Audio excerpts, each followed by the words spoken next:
I'm Terence Galenter, and I'm sitting in Paris, high atop Paris in Montmartre, Paris's 18th arrondissement, with the English painter and former actress Patricia Poullain on the eve of her initial Paris exhibit. Must be quite exciting at this point to be able to have your first show.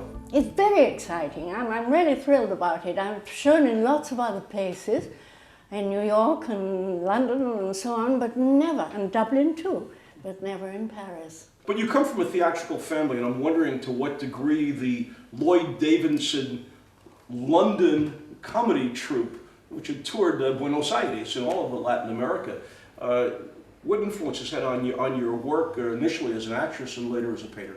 Well, I think I grew up in a theatre background, you know.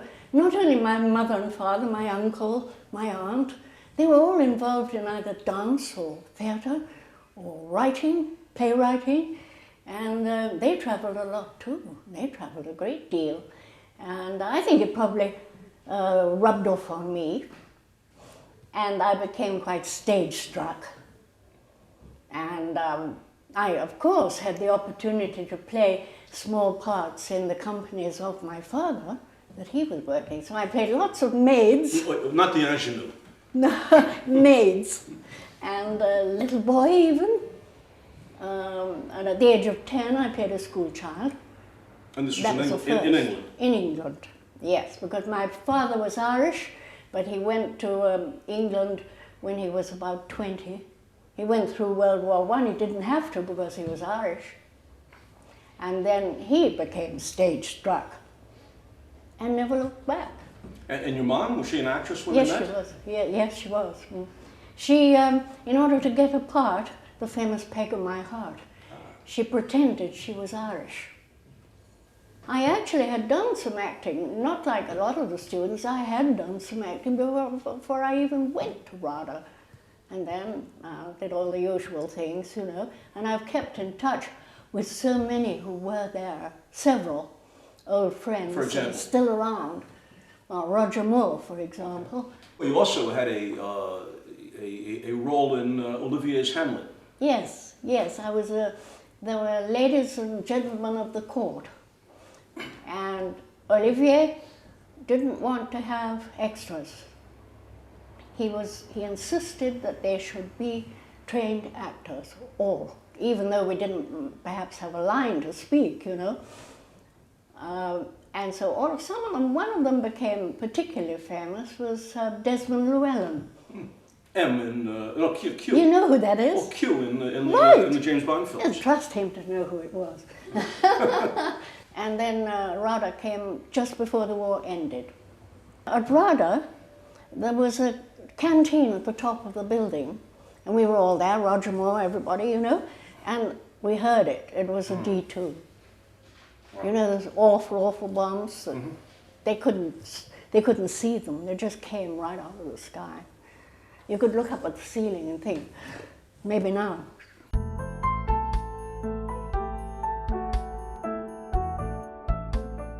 I was always painting, and if you're not a big star and employed all the time, you've got plenty of time. And if you want to express an art, you know, one way or another, I was always drawing and painting, always.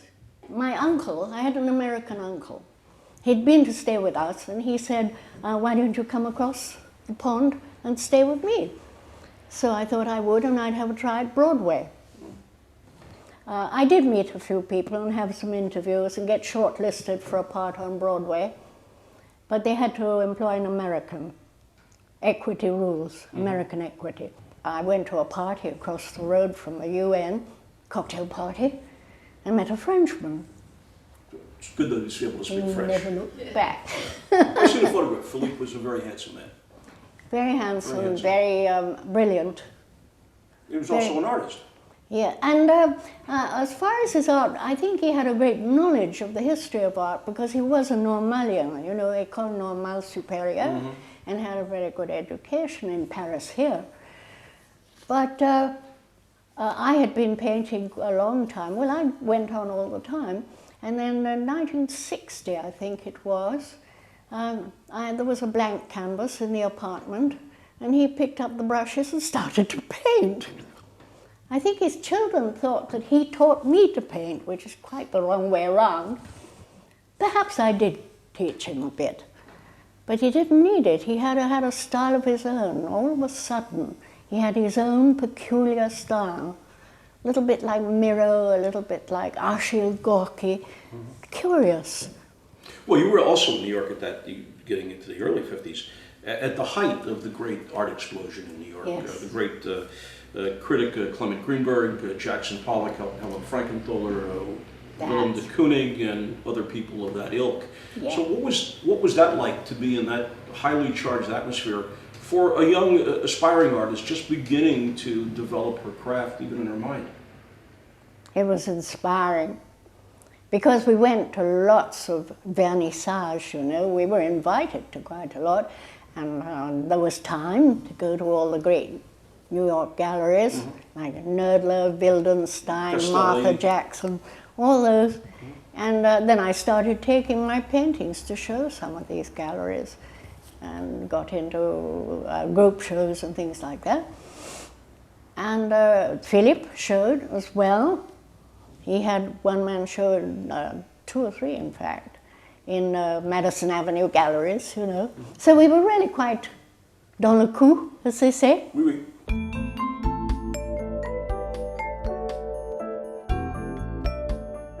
That was the one that really started me off in the style I've been doing ever since. It's the geometric, hard edge, op art, art optique, they called it. And I didn't know much about it before I went to the Museum of Modern Art. Frank Stella and Vasarely and Agam, Bridget Riley. And I loved them. I went to that show and I thought, this is what I really do want to do. Because it's very strict and hard edge, as they call it. And it has I have no titles to my paintings because I'm not trying to tell a story. I'm not trying to have any symbolism. It is just pure painting. When I'm working, the lines sort of arrange themselves. I think it could be said that I sit and look at the canvas when I've started to put maybe a triangle or a rectangle or something, and I look and look and look, and it suddenly calls for another. It's strange. And maybe I'll change it 2 or 3 times, and then we get to the colors. Same thing. They work together or they don't. They make you feel it's right, or they fight each other. And that's the whole thing. Do you execute the smaller pieces in one day, or do you come back to it? Oh no, they all take a long time. A long time. And as I say, I'll sit and look at them, probably pass more time sitting looking, and then get up and do a bit, and then come back and sit down again. It's pure painting. There isn't a mood. There isn't a mood. There's expression. There's the way the colors work together, the way the proportions, the shapes work together. But I don't think you can use the word mood. But there are a lot of artists who are psychological, and they're expressing their moods and their emotions. But there isn't emotion in this painting, I think. No. There's structure, there's discipline, Discipline, quite strict. You have to set limitations. You make up your mind, well, I make up my mind, that I don't want to do this, I don't want to do that, and I want to keep it in a certain direction. Talk about his influence on you and his work.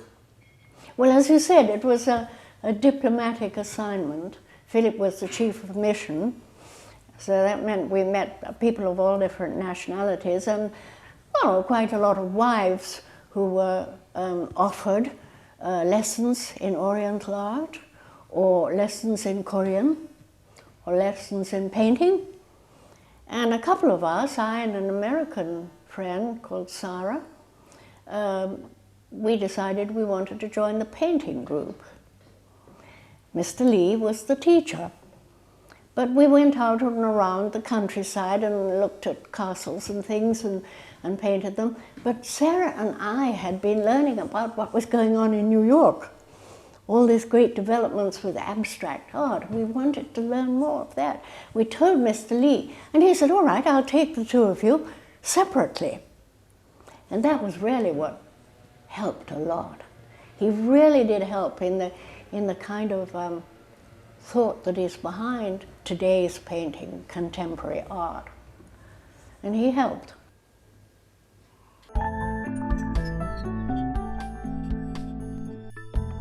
This is a very exciting time for you at a period in your life when a lot of people are winding down. You're winding up.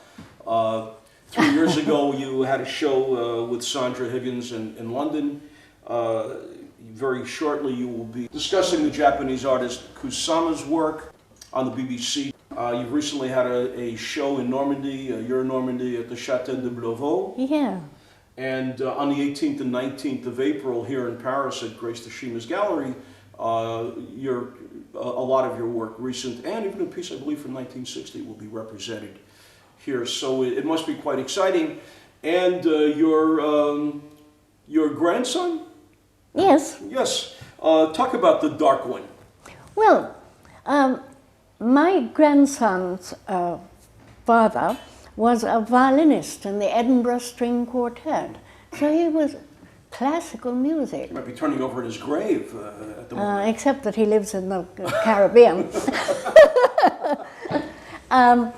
Frankie Poullain is the bass guitarist of The Darkness, which is a hard rock group. And they have had the most tremendous success. They've sold millions of albums. He's a personal favorite of David Letterman. Yes, that's right. They've been on David Letterman, and they did terribly well, and then they broke up 5 years ago. They are now on tour and making the most tremendous comeback. So They're making a two comeback. generations of Poullain having success simultaneously. That's right. I say to him that I do hard edge painting, and he does hard rock music. He likes the paintings, and there's Justin Hawkins is the main one in the group, you know. Mm-hmm. He seems to like them too. So there we are. We're sort of contemporary music. And he might be floating around Paris at the time of the. He says he will be coming. Okay. He says he will be coming, but he's doing a world tour, so he'll come if he can. I think he should stop off to see Grandma. I think he will. He absolutely should. I believe he will. You certainly deserve it, sweetie. And he's a sweetie. Yeah, no, you're a sweetie. Thank you so much. And I'll be here on the 18th, looking forward to it. And I hope you'll be here to join us as well, to meet the lovely Patricia Poullain, who's even lovelier in person than you're going to see her on the camera. Thank you, my dear.